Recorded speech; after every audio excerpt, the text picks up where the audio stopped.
Direct selling is not the business of selling a soap, it is the business of giving a hope. Suit వేసుకుంటారు, coat వేసుకుంటారు, కార్లు వేసుకుంటారు, వెనకాల మొత్తం gang ఉంటది. మా దగ్గర కూడా మీన్స్ డైరెక్ట్ సెల్లింగ్ చేసే వాళ్ళ దగ్గర కూడా ఒక పెద్ద మిస్టేక్ జరుగుతుంది. ప్రెస్టీజ్ వాళ్ళ కూడా జరుగుతుంది. ఏం జరుగుతుందంటే డైరెక్ట్ సెల్లింగ్ రంగంలో గవర్నమెంట్ నుంచి ఒక సీఎం, ఇంకొక మంత్రి, ఇంకో 2 రాష్ట్రాల సీఎం వాళ్ళు వచ్చి, రేఖా గుప్తా మేడం కూడా చాలా అద్భుతంగా చెప్పింది డైరెక్ట్ సెల్లింగ్ గురించి. మీరు ఒకసారి వీడియో యూట్యూబ్ లో చూడొచ్చు. ఓన్లీ డబ్బే మాట్లాడుతున్నారు, డబ్బే కట్టమని అడుగుతున్నారంటే అది స్కీమ్. అది స్టార్ట్ అయినప్పుడు స్కీమ్ లెక్క స్టార్ట్ అవుతుంది, ఎండ్ అయిన తర్వాత స్కామ్ లెక్క ఎండ్ అవుతుంది.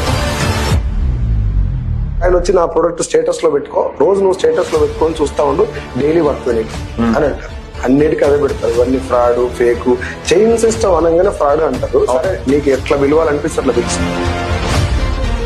డబ్బు తీసుకొని ప్రొడక్ట్ ప్రమోట్ చేస్తాం లేదు.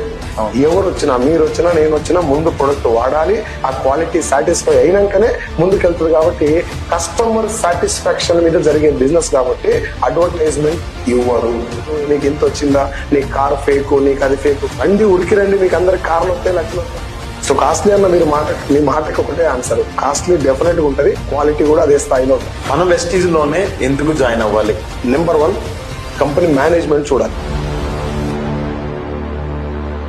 ప్రోడక్ట్ క్వాలిటీ లేకపోతే మన ఇంట్లో కూడా మనం ఒప్పించలేం.